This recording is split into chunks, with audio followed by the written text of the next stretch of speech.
Pessoal, aqui quem vos fala é o professor, advogado Tiago Bezerra de Melo, diretor executivo do NEJUP, Núcleo de Estudos Jurídicos de Pernambuco. Essa é uma empresa de viés acadêmico em que foi fundada em 2009 e cujo interesse maior é levar ao povo, à população, o conhecimento jurídico.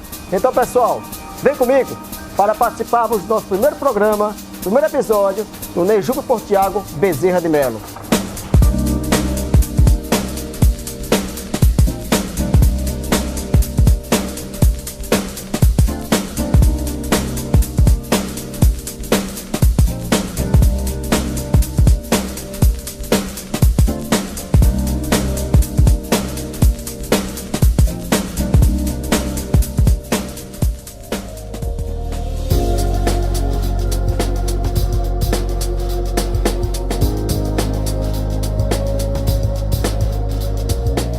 O NEJUP, em parceria com o Grupo Ilha, disponibiliza este canal com viés informativo, não só para a comunidade jurídica, mas também para a sociedade em geral.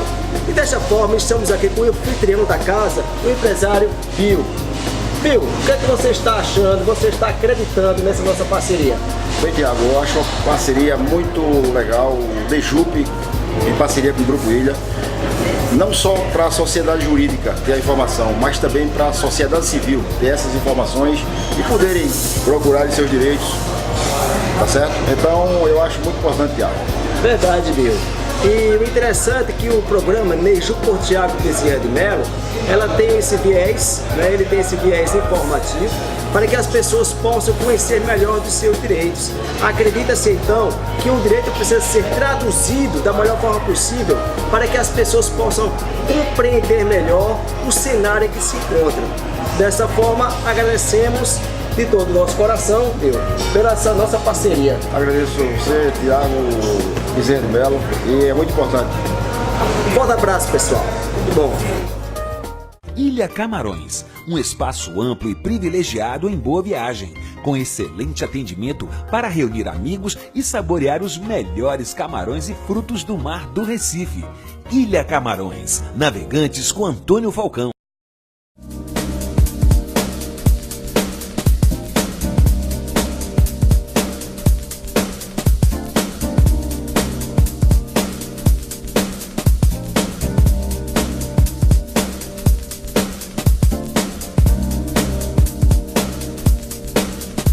Estou aqui com meu amigo e advogado, professor de Direito Civil, Mário Godoy, já bastante conhecido pela comunidade jurídica brasileira. E hoje vamos tratar de um tema bastante interessante, que é justamente sobre o Estatuto da Pessoa com Deficiência. Mário, muito se discute acerca de como o Estatuto ele veio para impactar a ordem jurídica brasileira, principalmente com relação à visão mais tradicional do direito. O que podemos conceber melhor sobre isso? Primeiramente, agradecer o convite do meu nobre amigo Tiago Bezerra de Melo, que muito me honra. E estou aqui presente exatamente com o objetivo de debater, junto com ele, com vocês, por tabela, o Estatuto da Pessoa com Deficiência, que nós podemos, Tiago, abreviadamente chamar de EPD. Esse estatuto começou a vigorar no Brasil a partir de 5 de janeiro de 2016 e trouxe um impacto muito profundo nas relações jurídicas de modo geral. E quando eu falo relações jurídicas, eu não estou me reportando apenas ao âmbito restrito do direito civil, mas também direito eleitoral, administrativo, dentre outras ramificações do nosso ordenamento. Para você ter uma ideia, Tiago, os deficientes mentais podem praticar todos os atos jurídicos que nós, a princípio, praticamos.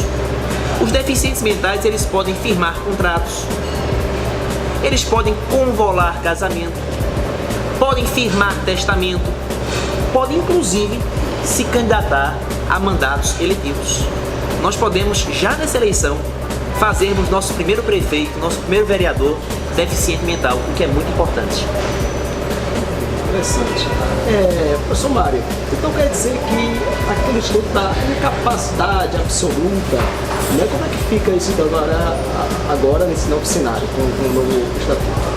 As incapacidades sofreram uma reviravolta de mais de 180 graus. Para você ter uma ideia, quem era incapaz deixou de ser. O artigo 3º do Código Civil somente considera absolutamente incapazes os menores de 16 anos. Ponto. Apenas os menores de 16 anos é que são tratados como absolutamente incapazes. Ao passo que os relativamente incapazes dividem-se em 4 grupos. Nós temos os maiores de 16 e menores de 18 anos, as pessoas que sofrem de ebriez habitual ou que são viciadas em tóxicos, todos aqueles que não puderem expressar sua vontade e, finalmente, os pródigos. Como dá para perceber, os deficientes mentais foram excluídos do rol dos incapazes. Atualmente, eles passam a ter plena e absoluta capacidade civil, como qualquer um de nós. Interessante. Então quer dizer que o Instituto da Curatela, diante deste novo cenário, ele se extinguiu? A curatela passa a ser medida excepcional. O que se percebe com o Estatuto da Pessoa com Deficiência é a sua gradativa substituição pela tomada de decisão apoiada. Tomada de decisão apoiada, que é um instituto criado pelo direito italiano e que chega no Brasil por via do Estatuto da Pessoa com Deficiência. Para você ter uma ideia, Tiago, o deficiente mental passa agora a ter a necessidade de 2 apoiadores. E quem são os apoiadores? São as pessoas que vão apoiá-lo na tomada de decisão. E quem escolhe os apoiadores é o próprio deficiente mental. O deficiente mental passa a ter autonomia de vontade para dizer quem seriam esses apoiadores, que serão meros conselheiros. Não são requisitos necessários à validade dos atos. Não. Os apoiadores surgem tão somente para aconselhar e assessorar o deficiente mental na tomada de decisões. Agora, claro, os casos mais sérios, em que realmente for impossível o pronunciamento da vontade da pessoa com deficiência mental, ainda vai existir a figura do curador, que passa a ser, repito mais uma vez, uma figura excepcional, já que o Estatuto passa a substituí-lo pela figura do apoiador. Interessante. Professor Mário, com relação ao casamento e com relação ao regime de bens do casamento firmado entre uma pessoa que é portadora de uma deficiência mental, tá? E esta pessoa que vai casar com ele, como é que ficaria isso então? Seria uma separação obrigatória de bens? Uma cautela que não foi buscada pelo Estatuto. Os deficientes mentais, eles podem simplesmente casar por qualquer regime de bens. Então, de repente, o cidadão seduz uma mulher deficiente mental rica, e há muitas disponíveis. Começa a fazer a cabeça dela para um casamento de comunhão universal de bens. Casa-se com ela. Consumado o casamento, no mesmo dia, esse cidadão entra com requerimento de divórcio, já que o divórcio desde 2010 passa a ser atemporal. O divórcio não tem data nem tempo para seu requerimento. Ele pode ser pleiteado inclusive no próprio dia do casamento.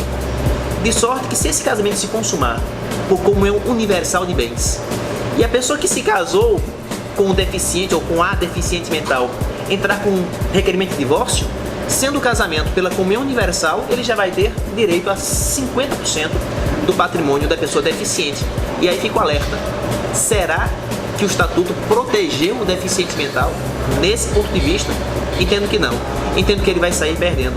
Mesmo porque, quando a pessoa tem mais de 70 anos de idade, a lei impõe o regime da separação obrigatória de bens. É uma cautela que existe para os septuagenários e que não foi turmada com relação aos portadores de deficiência mental, o que é sério, o que é grave. Um outro questionamento que a sociedade civil tem diz respeito com relação àquela pessoa que se encontra no estado de coma.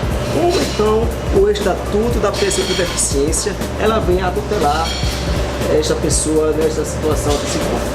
Tiago, esse foi um dos grandes absurdos do Estatuto da Pessoa com Deficiência.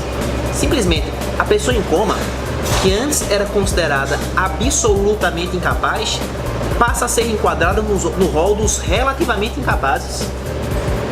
Como é que uma pessoa em coma pode ser relativamente incapaz?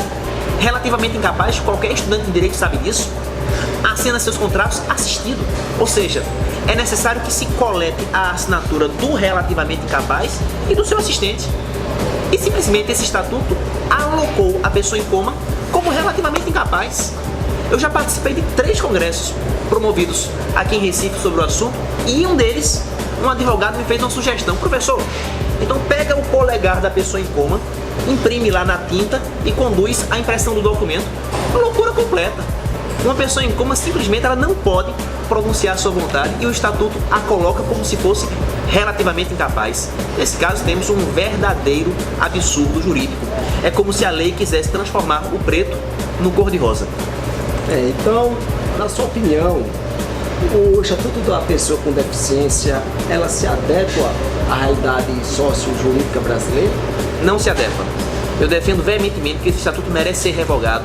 Ele é incoerente, ele contraria dispositivos constitucionais, sobretudo no que diz respeito à dignidade da pessoa humana, já que o deficiente vai sair perdendo com ele, e sem falar no retrocesso que vai haver caso o deficiente mental pratique seus atos em igualdade de condições com os demais, sendo ele, deficiente mental, uma pessoa que não se encontra socialmente igual a todos nós. Na verdade, o que o deficiente mental merece é proteção, é tutela, e não esse tratamento igualitário. Afinal, como diria Rui Barbosa, o princípio da isonomia consiste em tratar igualmente os iguais e desigualmente aos desiguais na medida em que eles se desigualam. E nesse ponto específico, querer igualar o deficiente mental no que tange ao exercício da plena capacidade civil às demais pessoas é muito mais um retrocesso do que um avanço. Alguns questionamentos surgiram com relação ao Estatuto e mais ainda com relação à figura da interdição. Como ficaria então a pessoa que está interditada, foi interditada, né? Haja vista o Código Civil, estipulou a figura da interdição, e de repente agora nós estamos aí com esse estatuto em que ele parece que ele conflita com o Código Civil vigente. Então como ficaria essa situação da interdição? Na verdade, Tiago, nenhuma sentença de interdição transita em julgado. É bom deixar claro isso, que sentença de interdição não faz coisa julgada material. A qualquer momento, a sentença de interdição, ela pode ser revista. Então, com o advento do Estatuto da Pessoa com Deficiência, vai haver uma verdadeira revolução nessa matéria, porque as antigas sentenças de interdição vão perder sua eficácia, de modo a adequar o deficiente mental ao novo regime, conforme eu já falei, né? Transformar gradativamente a figura do curador na figura do apoiador, que é escolhido pelo próprio deficiente mental. Bem, nós temos aqui a presença do advogado e professor, meu nobre amigo, né, Mário Godoy, que nos brinda nesse momento com essas informações altamente relevantes para a sociedade civil. Espero que todos tenham aprendido, né, com o nosso mestre. Muito obrigado, professor Mário. Eu que agradeço, Thiago. Valeu.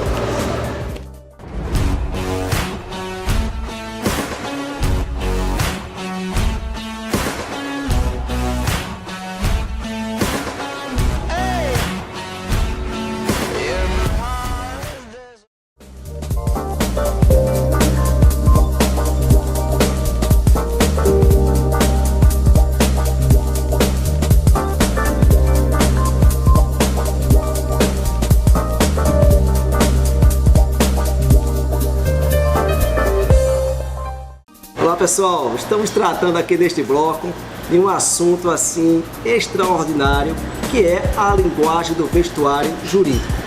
E para tanto, estamos com a presença ilustre aqui, né, da empresária, diretora executiva da S. Andrade Gravatas, que vai nos explicar melhor como é que está sendo essa inovação no pensamento jurídico pernambucano, não é verdade? Acerca da linguagem do vestuário jurídico. Qual a sua importância para o operador de direito conhecer melhor de como deve se portar, de como se deve se conduzir na linguagem do vestuário, como eles devem pôr o melhor terno, a melhor camisa e a melhor gravata para operar melhor o direito. Tiago, eu que agradeço essa oportunidade e me sinto honrada. Eu espero contribuir de uma forma positiva com tudo que se refere à moda executiva, né, e como um operador de direito deve se vestir. Pessoal, preste bem atenção. Algumas pessoas fazem um questionamento acerca de quando se construiu a ideia de se utilizar a gravata como um instrumento, uma indumentária, um acessório que se torna digamos assim, indispensável para o operador do direito. Então, Sheila, gostaria de saber da sua pessoa, quando é que começa essa ideia de que o operador do direito ele tem sim que utilizar-se da gravata? Então, Tiago, uma curiosidade, né, que muitos até já me perguntaram, qual é a origem da gravata? Você sabia que em meados do século XVII, na Europa, mais precisamente na França, a gravata ela era utilizada por homens e mulheres, como lenços, Tiago. A gravata mais se assemelhava a um lenço e era utilizada para enxugar o suor do rosto. Você veja que a mudança, hoje temos a gravata como acessório essencial para o operador do direito se apresentar bem nas audiências, nos tribunais. É uma peça fundamental para que se mostre como sinônimo de elegância, de sofisticação, de seriedade. A gravata é uma peça fundamental. Sheila, é interessante com relação à gravata, porque eu me lembro bem que quando eu era estudante de direito, um professor, certa vez, ele falava muito sobre a linguagem do vestuário jurídico. E dentro da linguagem do vestuário jurídico se falava de um acessório indispensável que é justamente a gravata. Então, eu pude observar em algumas pesquisas que eu realizei, vasculhando, estudando, e verifiquei que alguns centros de pesquisas, realmente centros de pesquisas na área da psicologia e da neurociência, identificando que a cor da gravata influencia e muito no operador do direito para o papel decisório quando está no tribunal, em tribunais, em audiências. E aí, Sheila, o que é que a gente pode entender de qual seria a melhor cor, para que o operador do direito pudesse se utilizar? Sem dúvida, Tiago, que esse estudo é real. Acontece que as cores, elas representam muito, inclusive nas gravatas. A cor que é mais utilizada nas audiências e tribunais, que representa mais poder, sinônimo de imponência, sem dúvida, Tiago, é o vermelho. Eu trouxe até um aqui como uma demonstração. O vermelho é uma cor que representa o poder, a imponência. Então, use vermelho, que com certeza você não vai errar. Nas audiências, situações de contratos que você for fazer, negócios, com certeza é o vermelho. Com licença, Sheila. Então quer dizer que o vermelho, ela na linguagem do vestuário, na arte da comunicação do operador do direito, ela é, como se diz, é a cor marcante. E é a cor que realmente ela tem um poder de persuasão bastante elevado, não é isso, Sheila? Com certeza, Tiago. Pois é. E engraçado, né, Sheila? O que eu encontro também é que muitos colegas operadores do direito, muitos homens, hoje em dia estão mais vaidosos. Porém, eu acredito que você também tem alguns clientes que se deparam com essa situação que não sabem nem sequer dar um nó de gravata. Não é verdade? Então, assim, Sheila, quais são os tipos de nó de gravata que nós temos? Como se dá um nó de gravata? Não é? E que tipo de gravata, seja gravata slim ou não, que deve se utilizar naquele momento em que você vai utilizar também o seu paletó? Porque parece que também tem aquela ideia de que o tipo de gravata condiz também com o tipo de lapela do seu paletó. É isso, Sheila? Com certeza, Tiago. Olha só, voltando àquela questão que você bem mencionou aí, existe realmente homens que não sabem dar um nó de gravata. Inclusive me pedem para deixar o nó pronto e falar: Sheila, você tem como fazer o nó para mim? Então, eu tive que aprender a fazer o nó, então assim, você veja que a mulher, ela hoje não tem o hábito de usar gravatas, mas é algo simples de se fazer, que é o nó, tá? Eu aprendi o nó simples.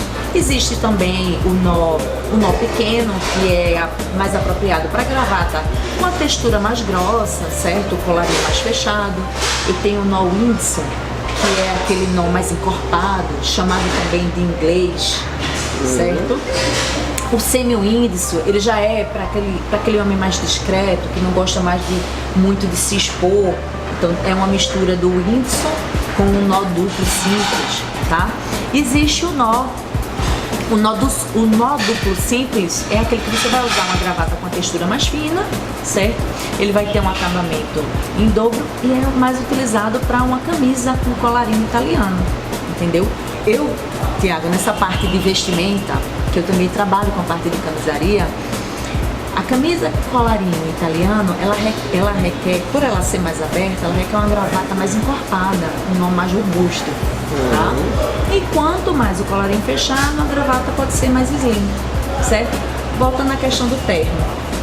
O terno, gravata slim, o terno deve seguir o mesmo padrão, a mesma padronagem, sendo slim também. Certo? Como eu estou usando aqui, desculpa, não é verdade? Isso. Como eu estou usando aqui essa gravata, né, da S Andrade Gravatas, tá? Então assim a gente começa a casar bem, não é? Aqui a gravata slim com a lapela, não é isso? Perfeito, Tiago, você está muito elegante. Obrigado. Então a gravata slim também a gente tem que perceber, por exemplo, que existe todo um caimento. Por exemplo, o homem que às vezes é muito alto, né? A gravata slim ela vai ficar um pouco perdida, então é bom que ele use uma gravata regular, como eu trouxe aqui alguns modelos, olha, você pode ver. Essa aqui já tem 7 centímetros, 7,5. Aqui a gravata slim requer que a pessoa realmente tenha um porte menor, mais mignon, para poder usar uma gravata slim, certo? Sheila, você está mencionando aqui acerca da vestimenta que deve-se o operador do direito se utilizar da melhor forma possível. E eu acredito que isso seja muito importante, sabe por quê, Sheila? Porque hoje essa ideia da comunicação, da relação entre o cliente e o advogado deve-se começar pela própria ideia da sua aparência em si. Não é verdade? Então acredita-se que o advogado ele deve sim estar bem apresentado, porque o cliente, quando ele adentra no seu escritório, quando ele se identifica com aquele advogado, aquele profissional, se ele estiver mal vestido, ele poderá sim ter um olhar preconceituoso. Isso, Tiago, sem dúvida. Então é bom que o operador de direito ele procure se vestir, porque uma apresentação é fundamental para que crie uma credibilidade. E com certeza o cliente vai perceber isso. A apresentação, se a pessoa, se a unha está bem cuidada, se o sorriso está bem apresentado, se a pessoa está bem, tanto pessoalmente como no exterior, como a vestimenta. Então tudo que envolve a parte de camisas, gravatas, uma excelente apresentação vai fazer toda a diferença.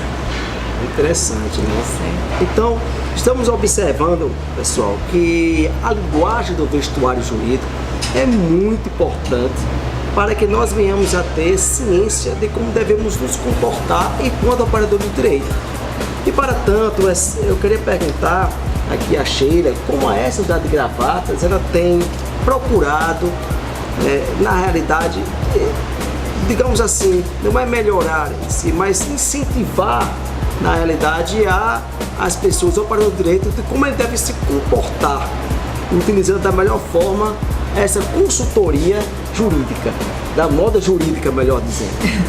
Então, Tiago, a S Andrade existe há 4 anos. É um trabalho desenvolvido aqui na cidade, no Recife, né, em Pernambuco, e eu busquei fazer um atendimento diferenciado, onde o cliente, através de um agendamento, recebe a minha visita e lá ele tem uma verdadeira consultoria de moda, com tudo que se refere à gravata, a como ele pode se apresentar, as tendências, até os cuidados de preservar a peça, porque lavando de qualquer jeito ela vai se desgastar mais rápido, como se deixa com o nó pronto, se não deixa, se lavar a seco, como é que passa. Então assim, eu procurei de uma forma diferente auxiliar a todos os meus clientes. E hoje, Tiago, eu também trabalho com a questão de camisas sob medida. São camisas personalizadas como essa aqui, que tanto o homem quanto a mulher pode estar bem vestido, apresentável no seu ambiente de trabalho. São camisas que são feitas exclusivas com a medida do cliente. Muito interessante, Sheila. Eu acredito que também muitos estão achando interessante, né, esse diálogo, né, essa conversa, tendo em vista que a linguagem do vestuário jurídico ela é muito importante. Sheila, muito obrigado pela sua participação aqui no nosso programa. Tá? Sucesso cada vez mais. Obrigada. E parabenizo a S Andrade Gravatas por realmente estar inovando a comunidade jurídica pernambucana com essa ideia, com essa renovação da moda executiva, da moda jurídica brasileira. Muito obrigada, Tiago.